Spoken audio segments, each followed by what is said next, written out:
Welcome to Familiar Territory, an anime podcast hosted by two white dudes who've been friends for over 15 years. Here we talk about the history and influence of anime, as well as review anime new and old. So grab your talking cap and transform into some comfy clothes as we step into a familiar territory. My name is Grant. And I'm Brantley. Heads up, spoilers on the way. Check the description, see if you're safe to listen. Da da da da da da da da da da da da da. Da da da da da da da da da da. Bum bum ba bum bum bum bum bum bum bum ba bum bum ba ba da da da da. Hey, if that just annoyed you a whole lot, then don't watch what we just watched, Princess Tutu. Wow, what a fucking shining review of an incredibly, acclaimed anime. I really care for this show. I can't wait for us to explore it because I think there's a lot to talk about. It's on one hand, it's not like wow, wacky crazy, but on the other hand, it is like on the other hand, there is a cat teacher. So I disagree with it not being wacky crazy. Well, it's a different kind of wacky crazy, right? Yeah. It's a little more downplayed, I think. It's but then wacky. again, that's me. What do you think? I think it's part of the wacky if they were like, well, our cat teacher is a cat. Oh my god, this ballerina's an anteater and an alligator. Then I think it would be less wacky than the fact that in the show they don't acknowledge it at all. And they do, but they're just like, yeah, and yeah, I think that makes it more wacky. Our stage electrician's turned into an eel, or at least we think he has. I don't remember him being one before. Hey, I know plenty stage electricians that are eels. Electricians? No, That's the joke. God damn it. Kind of piecing that together a little late. So we watched Princess Tutu. And he's an electric eel. That's why he's an electrician, not because it says electrician. Well, yeah, I got that part, but like... we are starting off just angry at each other. At least we've got our hearts together, unlike poor Muto. So we watched Princess Tutu, specifically the first 12 episodes of Princess Tutu. First 13. First 13. Because it's the holidays. Well, it was the holidays. Things were kind of crazy in terms of busyness. I mean, we are recording a week later than we normally do.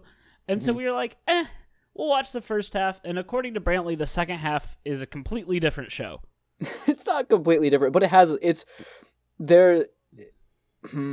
it's almost a completely different show. So I haven't seen the second half of the show. So we're talking about the first half of the show right here, right now. Yeah, this is an anime original, sort of. Which it started as anime. This wasn't a manga first or anything, but I don't know exactly. It's kind of a pastiche of a lot of existing things, and it's difficult to say where you draw the line between inspiration and it's just that. Yeah, I mean, it is definitely a ripoff of the 2010 film Black Swan. I was right. I got the year right. Hell yeah. Nice. I would have guessed 2009. But it is oriented around ballet and fairy tales, but not just in spirit.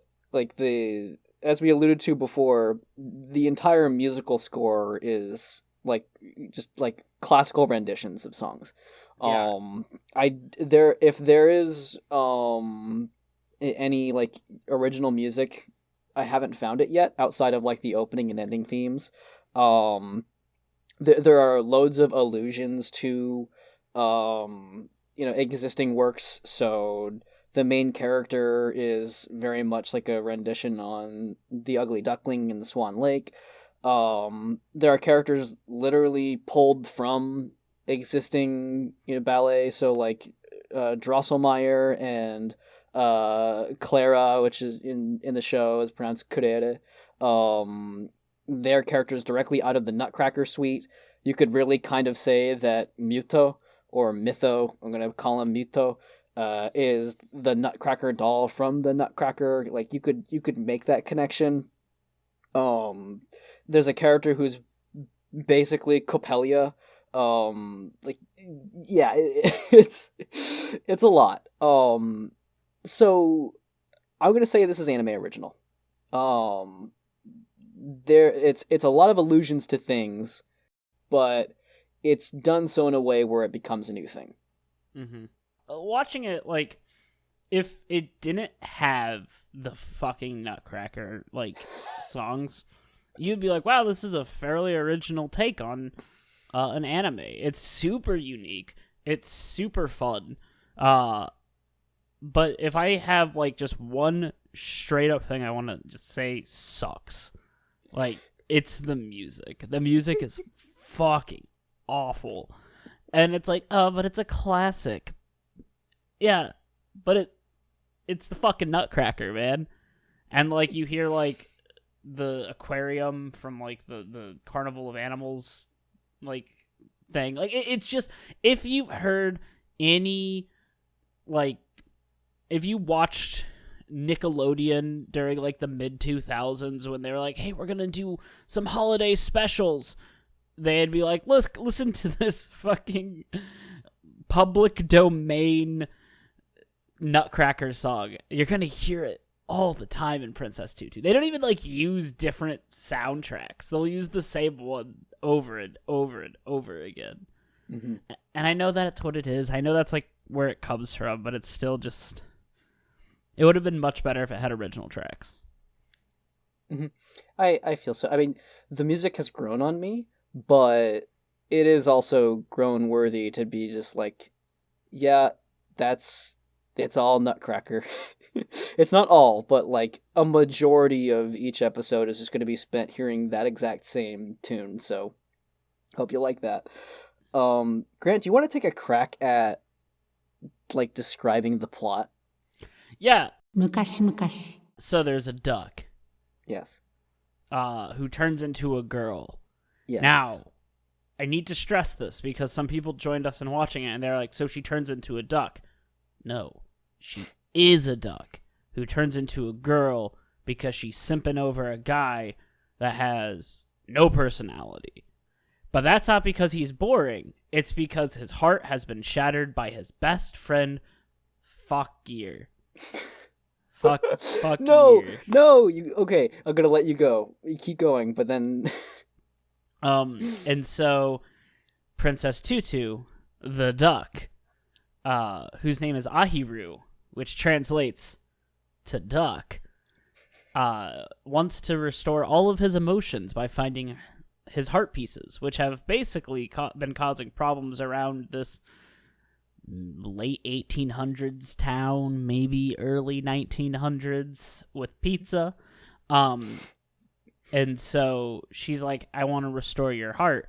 But Muto, the guy with no emotions, has a girlfriend named Rue. Just Rue. And then her name is Crow or Raven or something. And she's the crow. And she doesn't want him to have a heart. Because if he has a heart, then he can have other emotions besides love for Rue. And then Fakir doesn't want him to have a heart because then he would have his heart broken or something. His motivation kind of sucks. As of episode 13, he does have a sword, and that makes him cool. We are but simple podcasters. You add the sword, and it gets better. Cool. So it's basically a problem of the week anime where instead of it being like a specific monster, it's just like, here's a problem. Solve it by dancing with the person and making them feel good about themselves. It's pretty traditional in terms of like setup, like with the magical girl stuff, but it has some weird fuckiness to it. The visuals can be really, really cool. And so after Fakir and Ahiru become friends because they both just want Muto's happiness, They join together to fight Rue, and they do so. And then they get Muto's heart back, and then it ends with Drosselmeyer. Yeah, that guy. Drosselmeyer's like, aha, you thought it was over, but it's not. I'm actually a vampire. And so he's not a vampire. I just can't do accents. Yeah. So Drosselmeyer basically says that's not over, but it really could have ended on episode 13 and been a satisfying story. So yeah, Drosselmeyer's basically making these people. They're essentially reincarnated forms of characters out of a book. So like Muto is the prince, and Fakir is the knight, and Princess Tutu is Princess Tutu, and then Rue is the crow, and so they basically have to follow the plot of the book, and the plot of the book means that Princess Tutu turns into a speck of light, but they rewrote the ending and they fell in love, and that's the end of the first part. Yeah. So some quick adjustments. Muto shattered his own heart. Oh, that's right. Fuck. But Fakir would have given the chance. Because Fakir just wanted Muto to love him too. Mm-hmm. Yeah. The reason for Muto not having his whole heart would be because that would finish out the story in which Princess Tutu disappears. No, not necessarily. Princess Tutu was such a small part that they couldn't actually give a damn about her. I believe it's that, well, it's because it causes him pain and sorrow. But I think it has more to do with how the Ravens will manipulate him, and essentially he's going to try to take on the pain and suffering of everybody. So we're going to get more of that in season 2. So if it sounds like we're not really, if you're out there and seen the show and it sounds like we're getting it wrong, that's because we're not all the way there yet. There's still more twists and turns we have to make our way through. But in the meantime, yeah, that's the general gist of it. Episodically, get the heart piece, bring it back to Muto. I think it's interesting that it tends to break formula pretty often. There's like a middle set of episodes, I'd say, from about episode 1 to episode 6 or 7, where it's just like, get the heart piece, bring it to Muto. But then it has like a 4 episode or so leap into just like the climax, basically. And that was kind of interesting and fun. Yeah. So how did your feelings about this show change as you watched further into the plot? It was one of those things where as I was watching it, and it was less exciting when it started than when it ended. By the time it got ended, I was fully on board with the weirdness. Some of the jokes landed a little but one of the things that I think is consistently fun about the show is Ahiru, the main character. Mm-hmm. She's fairly goofy. She's basically the standard kind of klutzy, over her head magical girl, but the way that she's animated is very fun because she still kind of moves like a duck as a human. So she'll like outstretch her arms, and she kind of is aware of her ditziness, not in like the I'm so clumsy, but she'll like correct herself. It's really fun. I really liked her throughout it. I liked her characterization a lot more.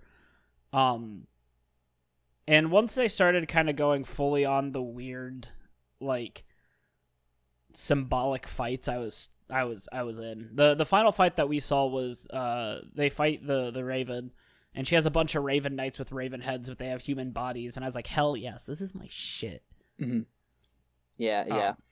I think I take to Ahiru a little better than your usual, like, Sailor Moon Usagi types, because it thematically works for Ahiru's arc.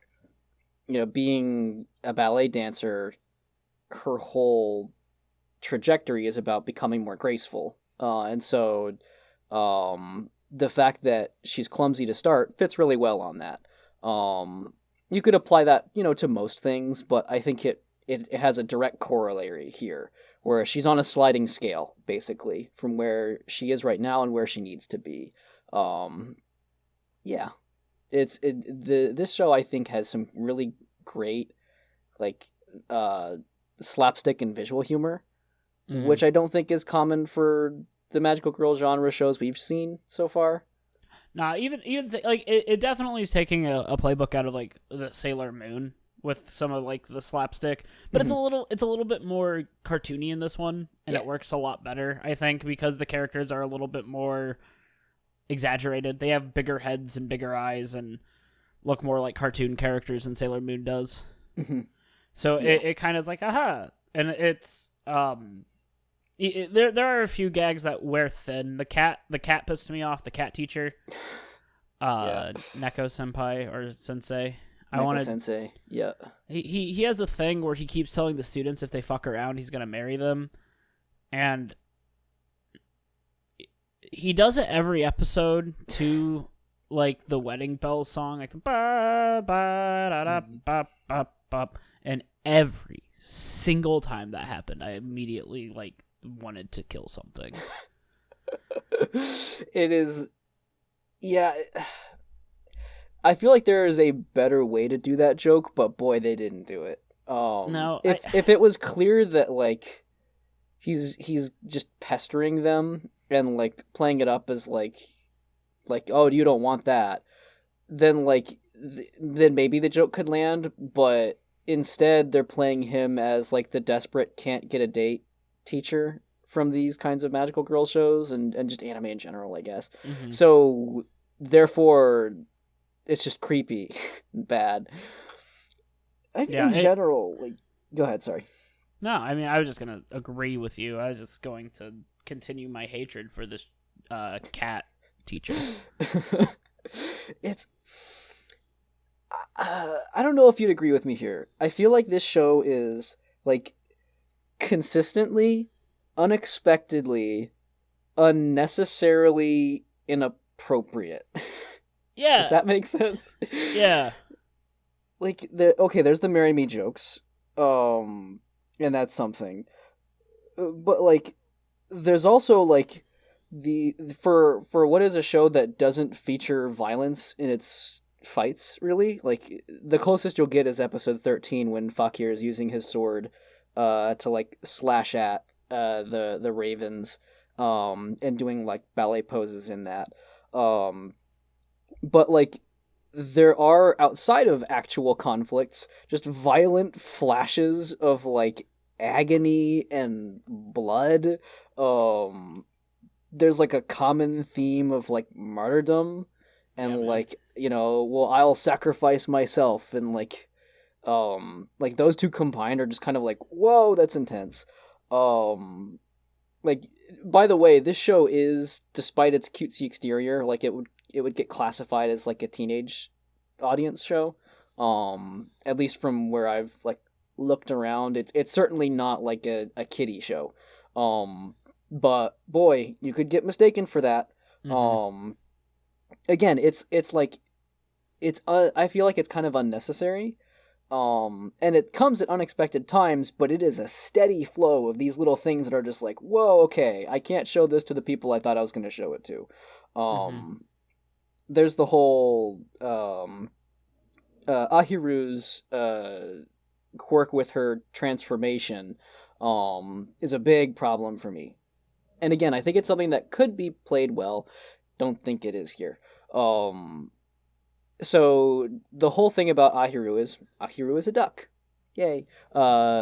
She's being transformed into a girl by the power of the story to go help the prince. But if she acts like a duck, in other words, she's not being graceful, if she accidentally squawks or, is being awkward, mostly it's squawking, then she'll transform back into a duck, and then she'll fall out of her clothes, basically. That means that she has to drag her clothes somewhere, jump into water in order to turn back into a human, and then get herself back in her clothes. this is like in fairy tales. I feel like that's like a fairly common thing. You have like Puss in Boots or the Emperor's new Groove. No, I lost the actual. It's the suit? Emperor's New Clothes. That's Clothes. what you're thinking of. That's so But- much. Yeah. It's so much worse than the Emperor's New Groove. Just kidding. We're not talking about Princess Tutu. We're talking about Disney buddy cop movie, The Emperor's New Groove. You guys like David Spade? He's in it. Boom, baby. All right. Okay. Back to But back to it. Like, it doesn't. So, like, it doesn't feel like that whole like risk of nudity is really necessary, because most of the time it's not a problem. Like, she brings her clothes with her, she gets in the water, jumps out, puts the clothes back on, done. So it's like, well, then why did you bother? I get that it's like a really high risk for like an adolescent person that's not death, where it's like, oh, like there's a lot on the line if I'm naked in public or whatever. Mm-hmm. And so like that is a non-violent way of putting a lot on the line. I get that. But I also think for how it gets used in the show, it never matters. She could just transform back into her clothes and nothing would be different. If anything, you could just make it that's like, why the hell are you wet? And that would be just as effective. There's like one gag that I thought was kind of funny, and it was the one that was like super zoomed out. Yeah. And she like ran from a bush, but I thought it was more funny because I think people running in the distance is kind of funny. Yeah. Wildly like, but that's like the only time the gag ever made. Like, I was like, huh. Mm-hmm. Other than that, I agree with you. There's a real awkward part with Fakir with it, where she uses her powerful duck form to find a hole in a water thing so that they could swim through it. Techniques of duck. Find hole in water plates. She could just and if they wanted to keep like the hey, don't look at me, I'm transforming, she could just have been embarrassed by the transformation. Like, hey, this is kind of unusual. Don't look, right? Yeah. Like there's plenty of weird shit you could have done that like didn't have her be naked. Yeah, and not to mention, in that exact situation you mentioned, Fakir is already embarrassed because he's realizing that Ahiru is the duck that he was like speaking his heart out to and cried with. And so like there's already the embarrassment happening there. So it's literally already taken care of. It just kind of wastes time. Which like padding, sure, but yeah, it feels out of place and has like the potential to be inappropriate for, certain audiences. Especially because other than that, the show is very not like weird like that. Yeah. Exactly. So it's like it doesn't even just feel out of place in terms of like weird anime shit, but out of place within its own show. Mm-hmm. It's kind of like the Yuki Yuna with how they treat that one Togo's character. transformation. Yeah, it's like super out of place and it doesn't really make much sense. Mm-hmm. But here we are. Yeah, it adds very little, and so it's like, why did this have to add a conflict? Another thing, I'm just gonna get all these out of the way. Ahiru's transformation when she goes back into duck form, sometimes as her clothes are falling down, you'll see her panties, and it's like, okay, that wasn't really needed. And like, there's the argument, it's like, well, they're there, it just happens. It's like, yeah, but of all the times they didn't show it, it literally didn't pose a problem. But then as soon as that starts showing up, it's like, oh, that could be used like poorly, right? Like it's like I didn't need to have that detail because it's a cartoon. Mm-hmm. Like it only makes things more questionable with this, and I feel less comfortable showing this show to people because they're deliberately putting it in. Yeah. Someone on staff was like, yeah, I think we should draw the panties in there and we should animate them falling to the ground. It's like, really? Do we have to? Blah, blah, yeah, blah. it's one of those things where I think it was kind of early 2000s anime is fucking weird. Okay, like it was in that like time where you have a lot of that like. I didn't watch too much anime up until like 2010. But I do remember like when I started getting into anime, there was a lot of like, oh yeah, it just does that sometimes.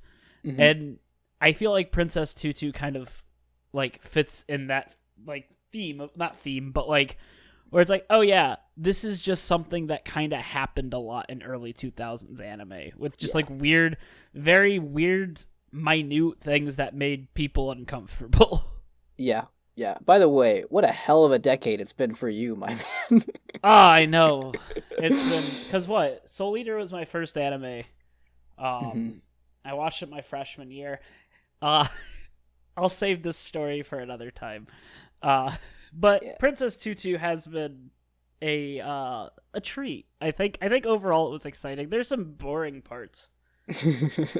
There's some really boring parts. I don't want to agree with you, but I agree.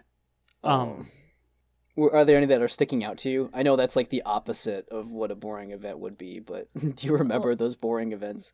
Like a couple of the early episodes, when Ahiru's kind of figuring out like, oh, what's a heart? The show is boring until Rue turns into Crow. Mm-hmm. I think without having this like antagonistic force, and it just like the show was more exciting when Ahiru was Ahiru and not Princess Tutu until Crow showed up. Mm-hmm. I enjoyed watching Ahiru be goofy and stupid more than I enjoyed like the plot. Mm-hmm. Yeah. I do think it's a strong point. We were consistently laughing with this show as we went along. And that had that effect on me too when I first saw it. Should we take a quick like detour over into characters? Cuz you're mentioning Rue quite a bit. Yeah, we probably should. Yeah, who do you think is the most extra character in this show? Like, because it's a competition between our 4 main cast members. This show's pretty melodramatic. Fakir is definitely the one that is just an absolute like he thirsts for the drama. He thirsts to be like he is the emo boyfriend that was so popular in the early 2000s, like that like hurt soul with like a deep past who's really just a good guy who wants to hug ducks. Yeah. He's like, man, I'm so glad that this duck doesn't understand what I'm saying. Oh no, the duck is Ahiru, whose name is Duck, who quacks like a duck, who wears duck pants sometimes. How dare she know I have emotion? This is embarrassing. Sometimes you're so gay for your heartless boyfriend that you just don't have the time to figure things out. You know? He that's fair. He's too worried about dying. Rue is... Sorry, real quick. I'm having an epiphany. We haven't talked about like what they're doing together or what kind of school they go to. I know, but I just need to get this out of my head. Fakir is like the perfect cross section between like an emo scene kid and Hugh Neutron.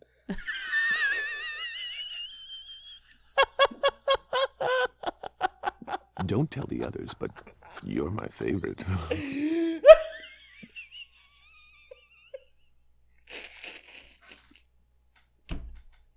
Oh, you killed me, Brantley.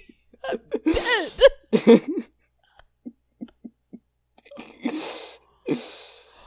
Oh. God. Yeah. Okay, yes. Emo Hugh Neutron. Where the fuck were we at? Explain Okay. the characters. Yeah. Okay, you gotta continue with that. Yeah, so all of these characters go to a dance school in Victorian wherever. The setting Gold Crown Town. Gold Crown Town, and it's like it's such a weird and you know I dig this so much, right? I love the idea of this time period piece that you really aren't aware of the time because the characters don't talk like they're in Victorian England. Ahiru sometimes doesn't dress like she's in Victorian England. And there's like one time where a guy had like sneakers, jeans, and a t-shirt on, and he was like visiting this town. But everybody else in this town is like top hat, monocle with petticoats, and it's wild. And I dig that. I like the kind of like, what time period does this take place in? You'll never know. And so, they go to this dance school because Ahiru, that's where Muto is. And Ahiru is clumsy as fuck. So she kind of sucks at dancing. She doesn't really suck. She's just easily distracted. And so they're all really, really like, I know we talked about theater kids in our Review Starlight, review. But as an ex-theater kid and now a theater adult, just a bunch of theater kids being melodramatic. And so Rue is the best dancer, and she has red eyes. And then Muto is a good dancer, and so is Fakir. We don't really care about their dancing. They don't matter. There are two other characters that hang out with Ahiru when she's not fighting the forces of on emotion. Mm-hmm. I can't remember their names. PK and Lily. Yeah, PK and Lily. They're fun. They're which one's which?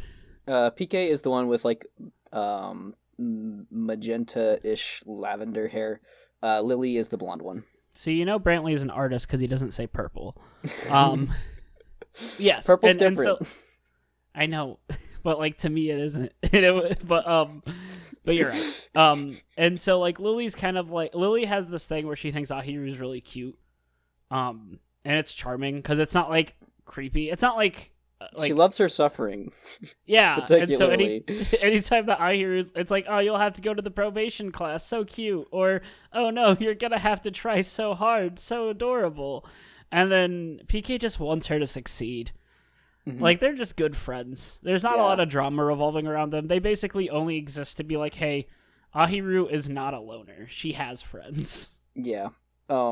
Hey, to call back to our Danganronpa episode, do you feel like if Junko Enoshima was played out like Lily is, would that be a better execution of that character? There's no fucking way you can execute Junko in a way that makes her a character. That's a good point.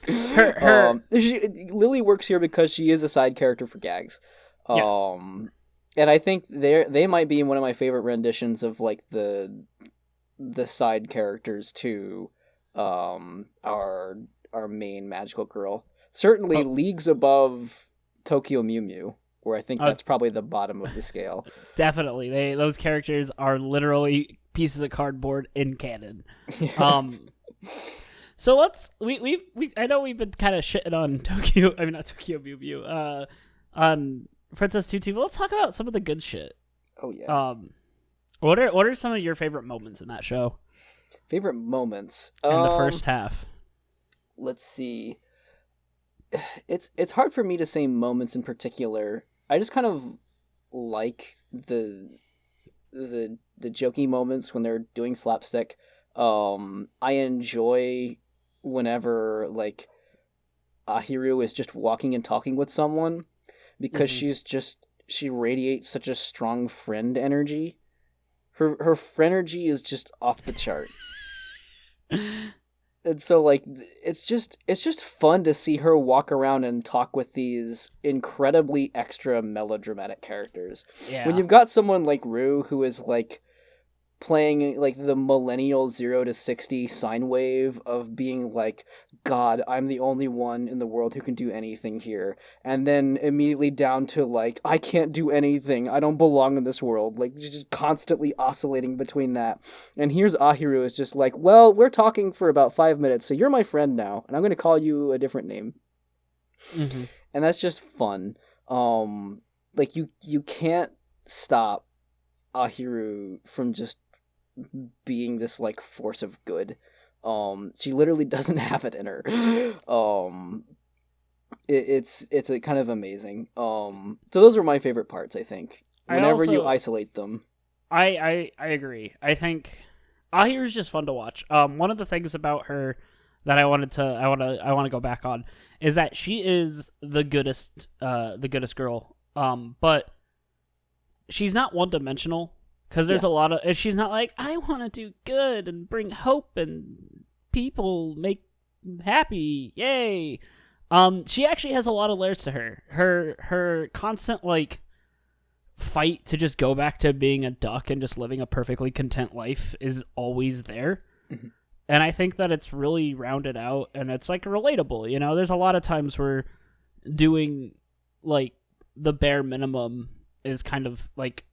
It's calming, you know. It's like, all right, well, I can't fail if I'm a duck, and I like that. I like her struggle with that. I think it's you know, a simplified version of being, you know, having to work hard to, you know, do some stuff that you might want to do. And I really like the way that they expand on that with also her utmost positivity. Mm-hmm. Yeah, Ahiru has executive duck's function.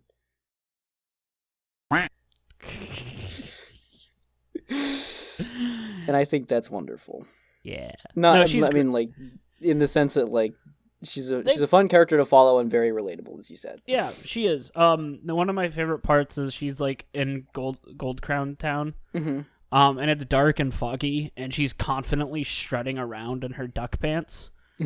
And she's just, like, so confident. And it's so funny because the entire scene is, like, pretty scary. Like, in terms of, it's, like, dark and, like, foggy, and it looks like a traditional, like, horror film.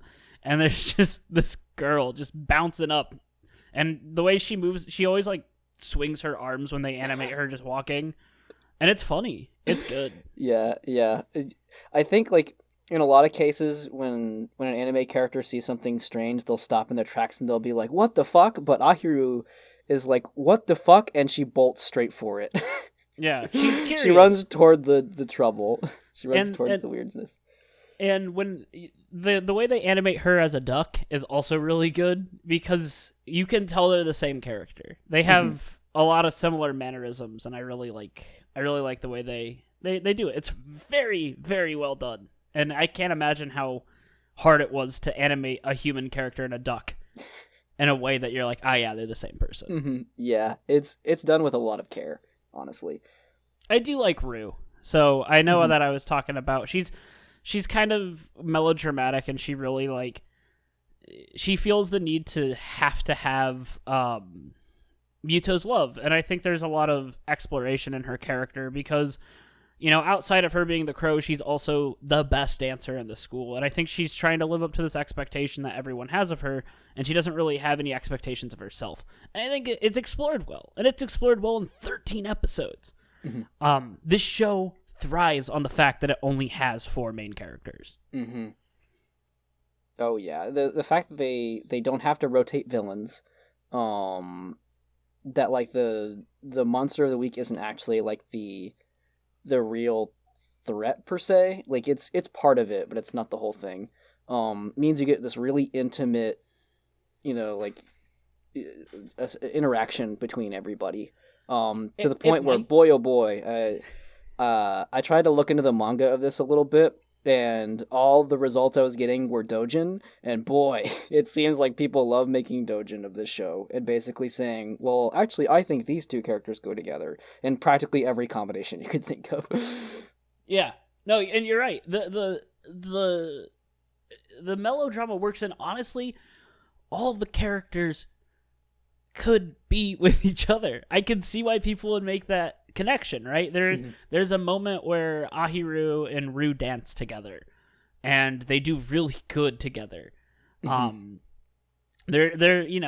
Fakir and Muto could they could just be boys being friends, but you could also do it as a romance. That show could literally have any character be like interested in any of the other main characters except for maybe Fakir and Rue.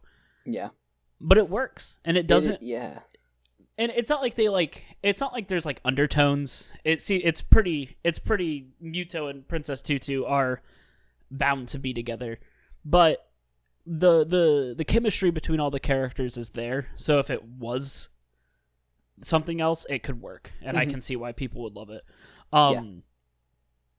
And I think that a lot of times when we have problems with shows like Yuki Yuna or Battle Girl High School, or even when we feared Revu Starlight, when you have a lot of characters, it's hard to get them all to have that chemistry. And I think that this show did it. Honing in on 4 characters really makes this show special, I think. Yeah, I've heard people talk about how love triangles are rarely actually a complete triangle. It's more like a love V, where it's like there's one person in the center and then you have your 2 love interests. I imagine like Fruits Basket probably falls into that. I don't know, actually. I haven't seen enough of it, but like it's your typical like 2 boys fighting over 1 girl, or 2 girls fighting over 1 boy. And so there isn't actually like a complete triangle. I would say that this show is a complete square when it comes to character relationships. And maybe with as you mentioned, there's a bit of weakness between Fakir and Rue because they literally just like want each other dead, but that comes in later. But and I think the best part is even if it's not romantic, it still has that square, right? Yes. And I think that everybody's want and everybody's like motivation makes sense in this square, that you never really feel like anyone's the good guy. Like Rue's the antagonist and Princess Tutu's the protagonist, but Rue has a lot of baggage that you really want to like delve into. You want to see her happy even though she's being kind of mean. And I can see why this show got 26 episodes, and I'm really excited to explore what they do with that. Yeah, hearing what you've been liking so far, I think you will enjoy where it goes.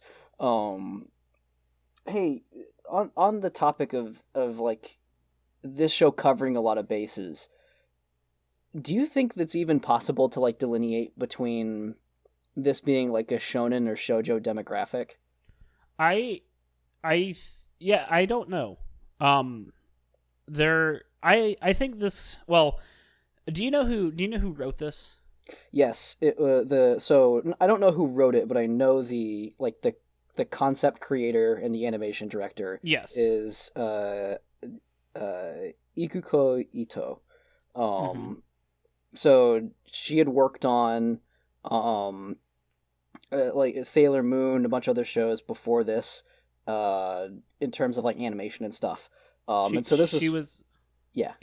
She was also the character designer for the last 2 seasons, and she was like the director of the Sailor Moon R, Sailor Moon S. She was the director, the episodic animation director for all of them. So like she had a big part in these shows. So I think she was able to. I think with her being on board, she's able to kind of, because like, say what you want, Sailor Moon was popular with everybody in the 90s, even though it's shoujo. It's still, it was popular with everybody, and I think she was able to kind of draw on that experience. I think Princess Tutu is a good show for anybody, really. And I think that it follows that line. Like there's definitely some moments where like, oh man, this is shoujo as fuck. Yeah. But there's some times where you watch it and you're like, oh man, that would fit right in with Dragon Ball Z or any other shonen. And I think it does a good job at kind of taking the best elements of both of them and creating something that doesn't do everything perfectly or even everything the best, but it's all there and it's all satisfying. Yeah. Yeah. Even like, I think maybe the one thing that holds back a recommendation from me is just like the riskier elements. So it's like, okay, the transformation cuts it a little too close for me. Is that enough to stop me from recommending this to someone? Those are the things that are in the way. It's not the setting or the themes or the action or the characters or the plot. It's just like those weird like out of place elements. And that's really impressive, I think. I think like most of the time people gravitate towards like, oh, if you want to recommend magical girl stuff, go start with Sailor Moon. I do agree with that. Like you said, everybody kind of likes Sailor Moon. I wanted to watch Sailor Moon when I was a kid, but my mom was like, no, don't look at that because that's risque or something because the transformations probably. But like, man, if I got the chance, I would have watched it. But I almost think Princess Tutu is a better option. Shorter, sweeter, really satisfying. In that compressed amount of time. I would say if you do not have time and you want to see if you like traditional magical girl shit, Princess Tutu's a good one. Yeah. And like the fight scenes in Sailor Moon aren't much better. You get some similar attacks. You know, there's a couple fight scenes in Sailor Moon where you're like, oh, that was pretty fun. But like, I mean, it is made by Toei Animation, and Toei Animation is basically what invented shortcuts and action anime. They're a little bit of the Hanna-Barbera of the Japanese animation world, I feel like. Yeah, I think for that's good a reasons, of course, but yeah. I think that's a good comparison. There's a lot of shortcuts they make. You know, Sailor Moon literally will have 3 minutes of transformation scenes sometimes. And I think Princess Tutu is definitely like, hey, do you want to watch 90s magical girl shows? Maybe. Check this out. And if you liked that, then you will probably like Sailor Moon. And you can watch all 116 episodes of it. Yeah. Now, all this being said, is this like the hardest sell of a premise? I can't think of anybody besides you that I'd tell to watch this show. Right? Like there's only trust. It's you just have to just pray. It's like, just believe me, it's good. Well, let's like go. Yeah, explain. And to be fair, a lot of our friends aren't like super keen into the magical girl genre. Like not even like Madoka, right? Which is, you know, magical girl aesthetic, but not like themes. I mean, it has the themes. You know what I mean? Yeah. And so it's like, you have to be either very open-minded in terms of like you either need to be fresh into anime, open-minded of what you're looking for, or you need to like magical girl shows. I think that the show's comedy elements sell it. I think the show's characters sell it. But if you're looking for a comedy, I wouldn't suggest this. If you're looking for something with really fun character animations, I wouldn't suggest this. I would only suggest this to people specifically looking for a magical girl show or looking for something unique and different. Yeah. It's tough because it is catering to so many audiences that it almost doesn't have, like, you only get the midpoint of all of those. Like, I'm going to list some things off. So, it's an original concept for one, so you don't get any, like, lead-in on that. It is a tragic comedy fairy tale metafiction. and before that, it's like a ballet story. There is no fighting for most of it. There's only dancing. It's very cartoony shoujo style, but it also has a dark tone and sometimes graphic subject matter. Like, they have, like, suicide references in this show. So, like, you know, for some people, be warned of that. Like, that's in there. And the music is all classical, as far as I know. I haven't found any original compositions in the score. And by the way, we're getting an orchestra to do it. We're gonna go get the orchestra. That's the treatment we're getting. And you wrap all that together, and we're putting it on a kids channel. Like, this is the riskiest sounding sell, like, I've ever, like, run into in like anime that I can think of. Tchaikovsky is not a classical artist. He was a contemporary Russian composer. He's too new to be classical. Does he have a Spotify? I'm sure he does. Is he live? No, he died in... He's not, then he's classical. No. That's how it works. He was romantic, sorry. He was a romantic composer. Classical came before romantic. Oh, you would? No, you're going to tell me he's got a Baroque subtype?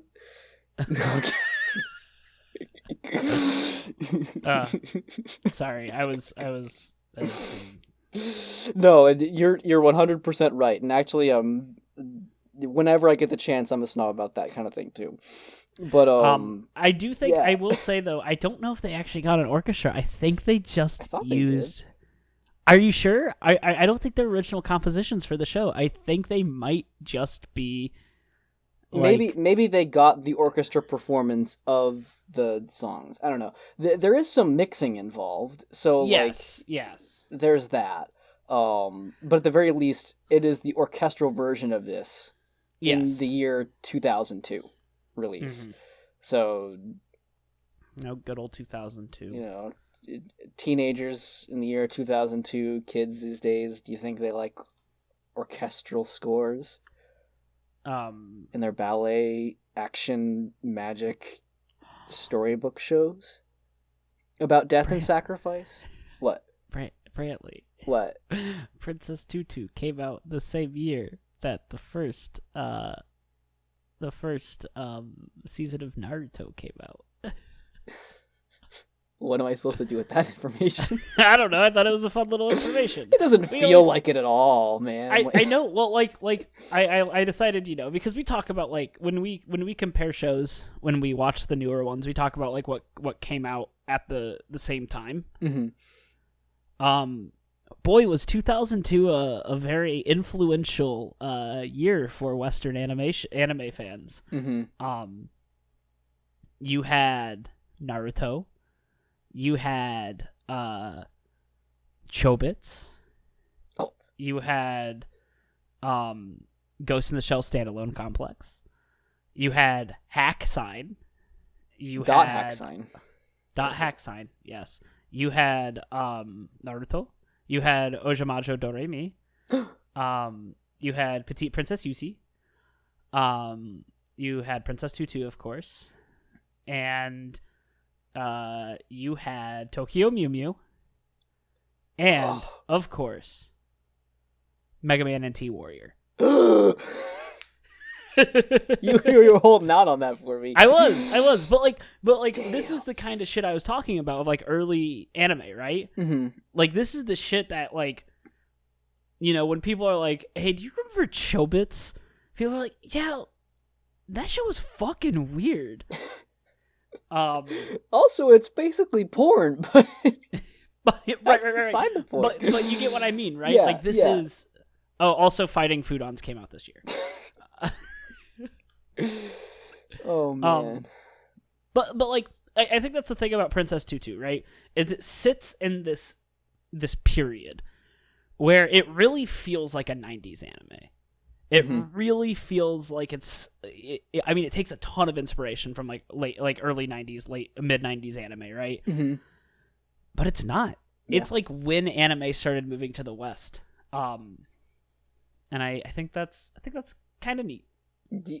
I have literally no other way to explain this. So I don't have any logic behind this. I feel like Princess Tutu is a 1999 show and Naruto is a 2004 show. Yeah, I think... No, I get what you mean, right? Like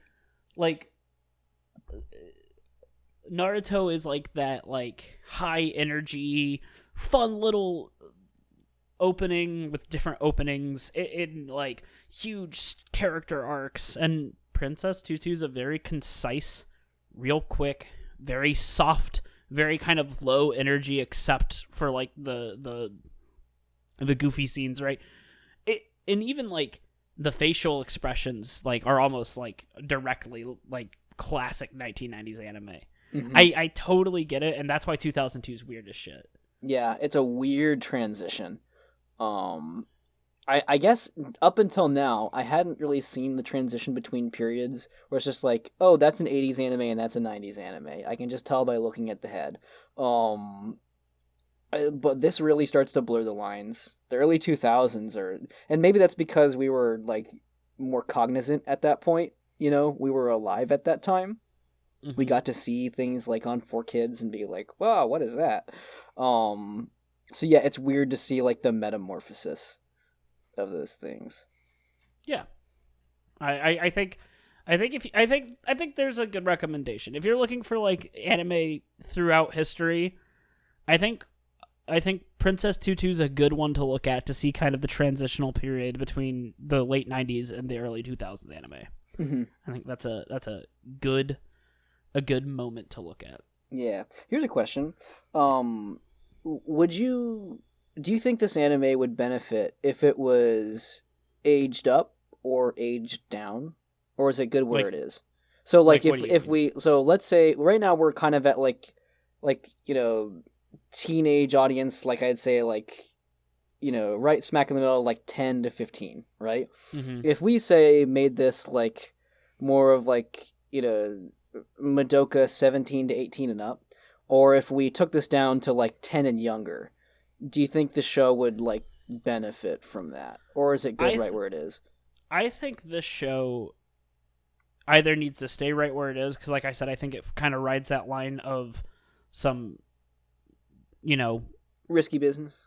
but not too much. Or I think if they age it up, age the characters up. I would love to see, you know, I always think that most anime would be better with college students than high school students or middle school students. Mm-hmm. Besides like a very select few. But I think the show does a very good job at kind of being like, if your 14-year-old daughter or son or child watches this, they're probably going to find something to relate to. Mm-hmm. And I think that works. Yeah. That being said, I'm a big sucker for really well done like psychological stuff. Mm-hmm.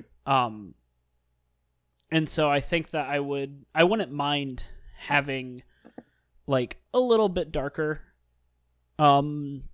especially when it comes to like monster designs or like the like weird stuff that shows. Mm-hmm. But then again, I could just be like trying to like replay, like make more Madoka. and like I said, I actually think that this show is the perfect tone for where it's at. Mm-hmm. Oh, okay. Background time. I think I heard about this show, or at least I started paying most attention to it when you mentioned it's like people relate it to Madoka a lot. How did that pan out? I think I can see why people say that.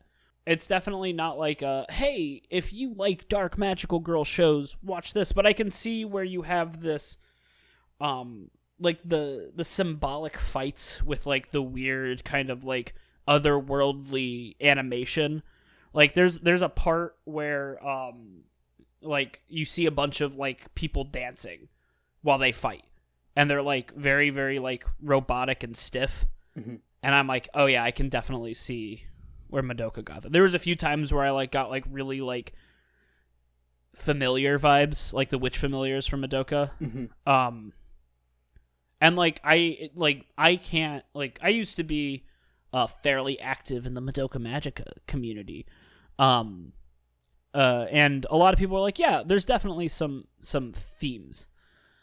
But I think it's I think it comes mostly from the what's the word I'm looking for, Brantley? The visuals. There's some visuals that are very similar. Mm-hmm. Yeah, I get that impression from like when they reveal that Eduru-san is like a puppet. She's like a wooden marionette, and you'll see like a silhouette of her, and she's kind of clacking around. I kind of got that like sort of like uneasiness feeling that I get from Madoka. the whole shtick of like there are things outside of your control and there's manipulation going on kind of starts to play in a little more heavily in season 2. And so like there's traces of that that people could also call attention to thematically. But yeah, I mostly agree. Yeah. I also think that like there's some parallels drawn between like Ahiru's personality and like, I know this is weird, but like Homura, where you have like this character who's literally willing to just change everything about their life for one person. But yeah, I don't think they're like similar. I want to be like, oh, if you like Madoka, you like Princess Tutu. But I could be like, if you want to see more weird shit like that, you can watch Princess Tutu and get a little less sad. Yeah, I think that makes sense. At this point, do you feel like you still have questions that you want resolved? Like, 100%. Because we're at the halfway point. 100%. One, why are people animals? There seems to be... I know this sounds so stupid, right? It's like, they're just fucking animal people, right? Just let it happen. That happens all the time. But people seem to turn into animals when they come here, right? There is one single throwaway line.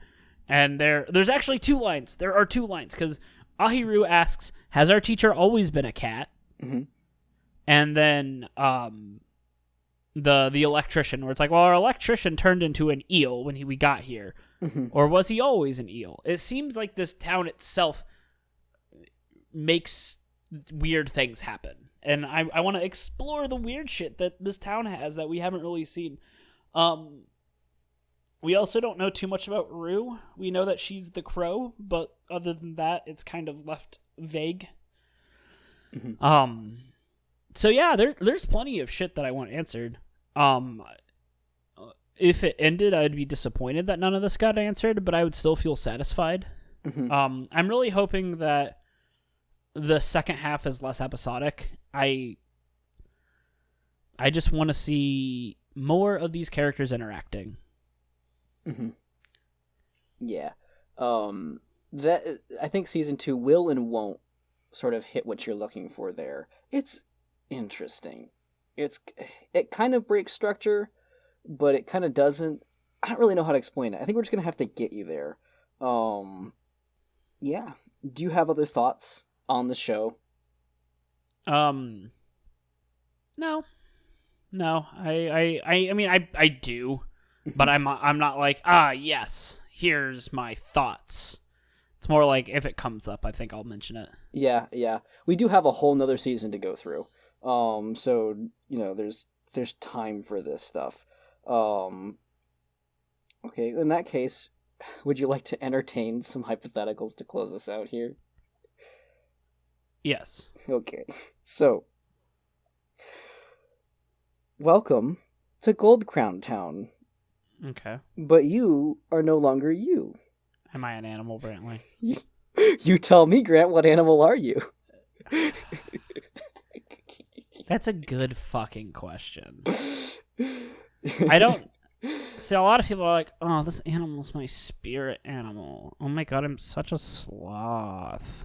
Oh, if I were an animal, I'd be a badger, because I don't give a shit. You know? If I could appropriate culture, I would be a badger. There's a lot of people that are like, this is my spirit animal. I don't know if I relate to many animals. I relate to specific animals. Like, I'm like, yeah, my cat. I totally get that. I don't think I'm a cat as a whole.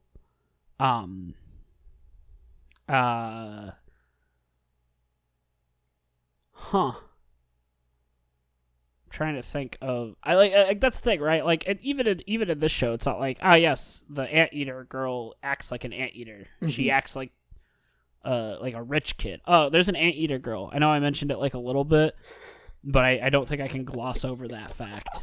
Like, it's taken up a lot of real estate in your brain, I feel. It has like 30% of my brain all the time. So I'd probably be You go. Yeah, I would totally be a rabbit.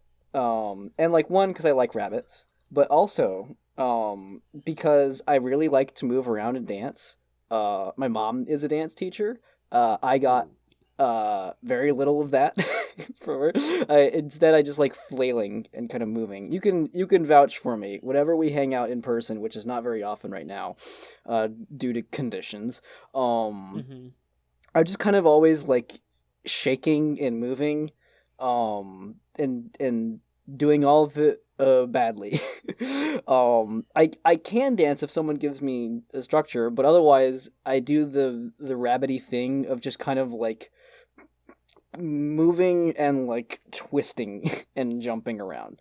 I do that at home when I'm like pacing and thinking and stuff. And that's kind of what bunnies do when they get excited. They'll do like binkies. They'll kind of like hop up in the air and they'll twist their bodies. And everything that you've ever thought about in terms of like rabbits being graceful is like wrong.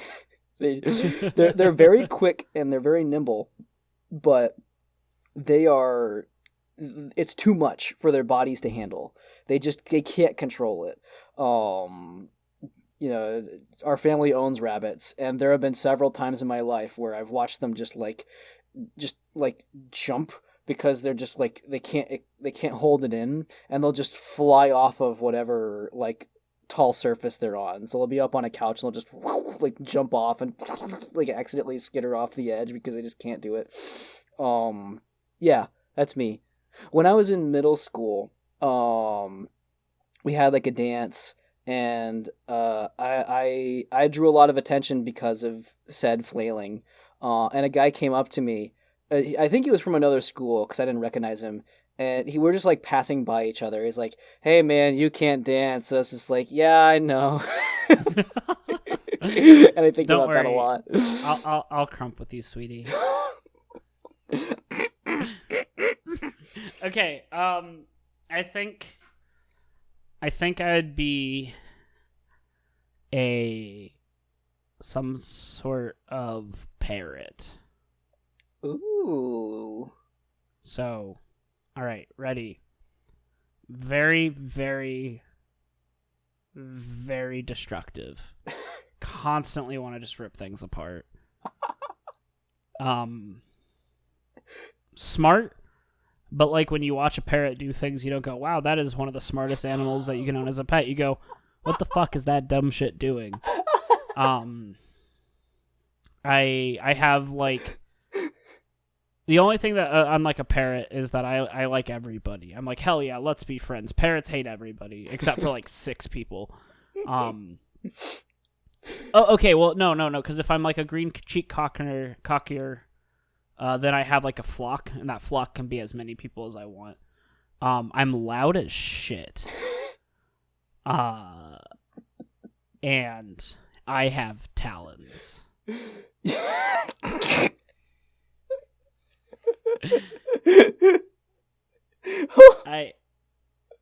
Holy fuck. You like nailed it.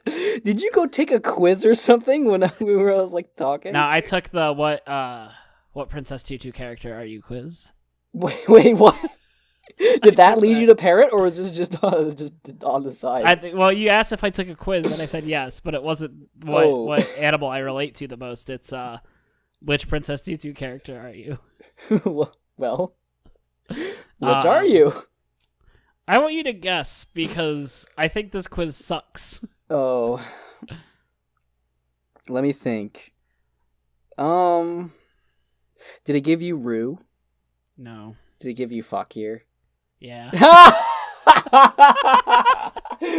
I can't wait till we get to season 2 because there's a character who looks like me, and when I was watching this show, I was like, Grant and I should cosplay as these two. Hell yes. Oh, okay. Parrot works so well, dude. That is perfect. Oh man. But yeah, I got Fakir. How long is that quiz? I've like gone through the quiz like 4 times during this entire episode, and I'll change like one thing to be like my secondary thing or like my tertiary thing, and I always got Fakir. Do you want to take this quiz? Is it a long quiz? It's 6 questions. Let me take it. Link it. Okay, no, I'm gonna ask you. Oh, okay, yeah. Everyone needs to know. I need to hear. You're trapped in a locked room. What do? Pick lock the door. Search for an alternative exit. Call for help. Reflect on your life. Wait for someone to unlock it. Break down the door. Reflect on my life. All right. Pick a bird, any bird. You have a pigeon, a dove, a cardinal, and duck, but not a regular duck. No. This is pigeon. Oh no, it's not even a duck. It's another pigeon, but it's pigeon from Don't Let the Pigeon Drive the Bus by I should know this person. I've studied him as a education guy. But it's from that book. Definitely Cardinal. Mo Willems. It's by Mo Willems. All What's right. up, Mo? Cardinal it is. Pick a motto to live by. You only get 4. Adapt and overcome. Listen to your heart more than your head. What's yours is mine. Use friendliness, but do not use your friends. The last one, but also like, Yeah, they all suck. What the fuck was you only get 4? That's no. Was that what those are the old? Oh, okay. I thought like that 4 was mottos in life. Oh, okay. I thought that was like one of the options. No. You only get 4. You only get 4. Someone just dropped their wallet. What do? Take it. Someone that clumsy doesn't deserve it. Become distracted. Return it to them. Take some contents and return the rest. Probably nothing. Use as bribe for a reward. Well, I would try to give it back, but based on a real-world event that happened to me, I would have some asshole boomer with a mustache accuse me of trying to take the wallet instead of giving it back, and repeatedly announce that I'm what's wrong with this world, and like kind of shout about it to try to get attention until I left. What? Yeah, that happened to me in college. Well, there it is. That's the 8th answer right here. I'm just kidding. Which one? So return it to them is what you would do. Yes. But also, in parentheses, get shouted at because obviously everyone wants to steal wallets. Someone's throwing you a surprise party. Good. Now I can avoid it. I already knew that. Really? Awesome. Okay. You just ruined the surprise. Are there pretty people there? Awesome. Oh no. What do you hope to achieve in life? Peace and happiness for others, to live peacefully, to be loved by all, to do something amazing and difficult, true love, and to mess up everyone else's lives. To be... Say the first one again. Peace and happiness for others. Yeah, that one. But by the way, did you say something? Did you slip something in there? No. Wait. Okay, no, just don't worry about it. Don't worry. So apparently, you're Mr. Cat. I didn't even know you'd be in a fucking possible one.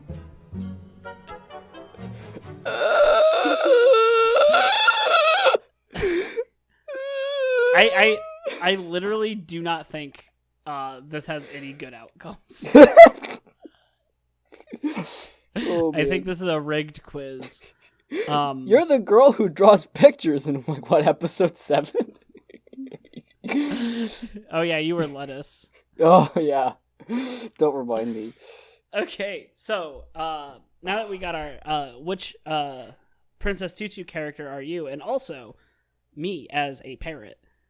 Do you have any other hypotheticals for me? I do have one more. Okay. Cool. Are you ready for this? Yes. Okay.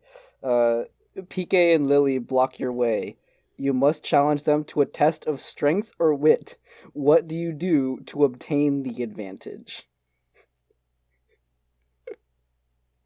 This is a wild question. Are you trying to throw me off? No.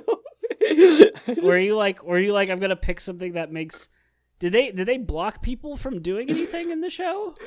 I think maybe at like one point, but I just like these like combat oriented questions. Well, so according to the rules of Princess Tutu, apparently the only two ways to fight people are with a sword or dancing. Now, I don't know much about dancing, but I do know how to do the Charleston and jazz squares. And according to this show, jazz hasn't been invented yet. So, I would fight them by doing jazz squares and telling them about jazz. And then I would attack them with a sword. Jesus. What kind of sword? I don't know. Probably like just like a saber. That seems like the easiest to like hit people with. I'm pretty weak in the upper body. I mean, you could just wield it with your foot then. What? Oh, I have talons. Oh, you're right. So do you have any final thoughts on Princess Tutu? Okay, this did make me come up with a follow-up question. Between the two of PK and Lily, which do you think is the more likely to have a knife on them? Because I think this could go either way. Lily. No, it can't. Because she would be like, "Oh, you're so cute," being threatened to be mugged. That's what would happen. Don't even fucking think it wouldn't happen. That's fair. What I would do is I would just wait for Ahiru to be out of the way, and then like they would lose their object permanence and just like disappear. Dude, I want them to know Ahiru's an actual duck. I think that'd be fun. Yeah, because I don't think they would do anything about it. They would just think it's funny. Well, you would think it's cute. Yeah. Like, be like, "Oh, you're a duck. That's so cute." The rest of the show would just be them trying to get her to turn back into a duck, just like pranking her. Yeah, no, it's true. PK and Lily's YouTube prank channel. Cops called. So we will be finishing this show, and I will have more thoughts on it. I don't really have any final things. I mean, I do want people to check it out. Yeah. Because, like... I agree. It is fun. So we will probably watch this soon-ish. Our next episode, Brantley, do you want to tell us what our next episode is? Yeah, we're going to finish Wandering Witch, The Journey of Elena. Because we started that before. So we'll do the last 6 episodes of that, and then we'll come back around to cover it. So we'll kind of end up doing, like, finish this, finish that, I think. Unless something else grabs our attention in between then we might, change direction. But Princess Tutu is going to finish on the way eventually. But up next, we're going to close the book on Elena. We're going to see if it's a good show, because it's been on my mind as a show that might be good or might be bad, and I still haven't given it a final thought. Yep. Yeah. I am very much looking forward to just, like, figuring that out. Also, we are going to be opening a familiar territory My Anime List, so you can keep track at home at what we liked, what we didn't like, and I'll probably post reviews somewhere on my spare time. I really just want a reason to write like a 400-word essay on why Gibiate is actually a masterpiece. So thank you for joining us for our preview review on the first 13 episodes of Princess Tutu. If you liked what you heard, like, comment, subscribe, or don't. We are not your dads. But Hugh Neutron is Jimmy Neutron's dad. And he could be your dad too.